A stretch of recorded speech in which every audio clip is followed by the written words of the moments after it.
அண்மைச் செய்தி. கோவையில் கல்லூரி மாணவியை பாலியல் வன்கொடுமை செய்த 3 பேர் மீதும் கொலை உள்ளிட்ட பல்வேறு வழக்குகள் நிலுவையில் உள்ளது தெரிய வந்திருக்கிறது.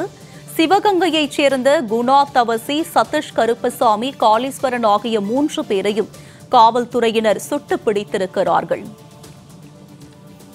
கோவையில் கல்லூரி மாணவி பாலியல் வன்கொடுமை செய்யப்பட்டுள்ள சம்பவம் பெரும் பரபரப்பையும் அதிர்ச்சியையும் ஏற்படுத்தியிருக்கும் நிலையில் தற்போது இது தொடர்பாக 3 பேரை காவல்துறையினர் சுட்டு பிடித்திருக்கிறார்கள். அவர்களுடைய பகீர் பின்னணி வெளியாகியிருக்கிறது.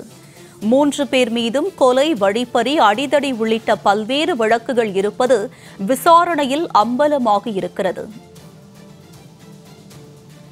மாணவி பாலியல் வன்கொடுமை விவகாரத்தில் கொடூரர்களின் பின்னணி வெளியாகியிருக்கிறது. கைதான 3 பேரில் 2 சகோதரர்கள் என தெரிய வந்திருக்கிறது. சிவகங்கையைச் சேர்ந்த குணா தவசி, சதீஷ் கருப்பசாமி, காளீஸ்வரன் ஆகிய 3 பேரையும் காவல்துறையினர் சுட்டு பிடித்துள்ள நிலையில் அவர்களுடைய பகீர் பின்னணி வெளியாகியிருக்கிறது. இதனை நாம் அண்மைச் செய்தியாக பார்த்து வருகிறோம்.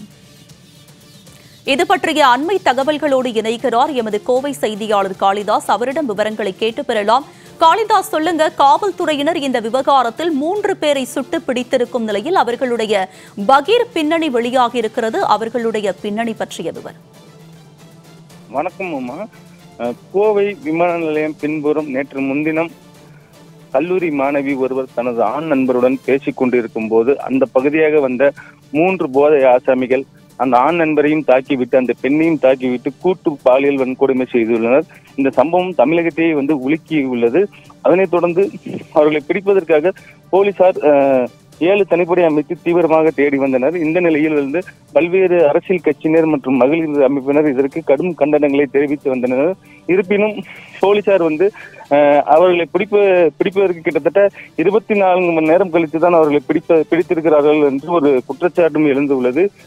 குற்றவாளிகளை உடனுக்குடன் பிடிக்காமல் இவ்வளவு காலம் தாழ்த்தி பிடிப்பதாக ஒரு கேள்வியும் தற்பொழுது எழுந்துள்ளது. அது மட்டும் இல்லாமல் காவல்துறையினர் தனது தவறுகளை மறைத்துக் கொள்வதற்காக இந்த 3 பேரை சுட்டு பிடித்ததாக சமூக வலைதளங்களில் வைரலாக கருத்துக்கள் பதிவிட்டு வருகின்றனர்.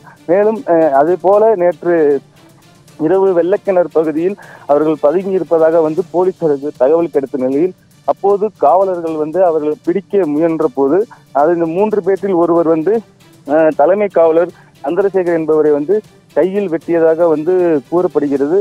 அதனைத் தொடர்ந்து தற்காப்புக்காக காவலர்கள் அந்த 3 பேரை சுட்டு பிடித்ததாக காவல்துறை தரப்பில் விளக்கம் அளிக்கப்பட்டுள்ளது.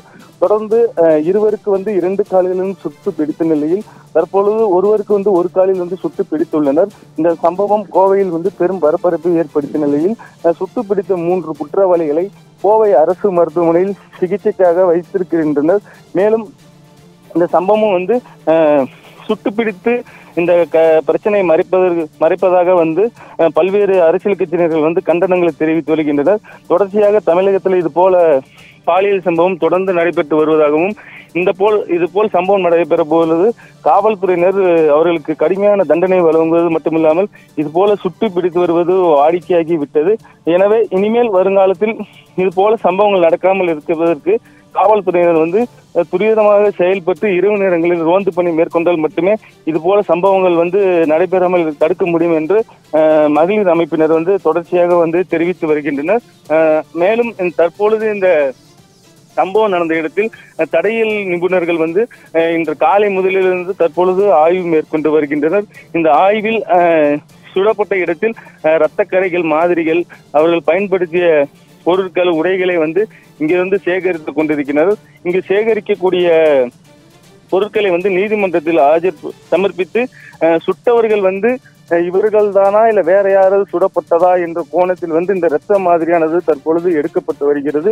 இந்த சம்பவ இடத்தில் ஏசி, இன்ஸ்பெக்டர், எஸ்ஐ உள்ளிட்ட 10க்கும் மேற்பட்ட போலீசாரும் இந்த பகுதியில் தற்பொழுது ஆய்வு மேற்கொண்டு வருகின்றனர். இந்த பகுதியில் பொதுமக்கள் யாரும் அனுமதிக்காமல் 4 பகுதிகளில் சுற்றி பேரிகேடுகள் அமைத்து தற்பொழுது இந்த ஆய்வு பணியானது துரிதமாக நடைபெற்று வருகிறது. உமா, உங்களுடைய விரிவான விவரங்களுக்கு நன்றி காளிதாஸ்.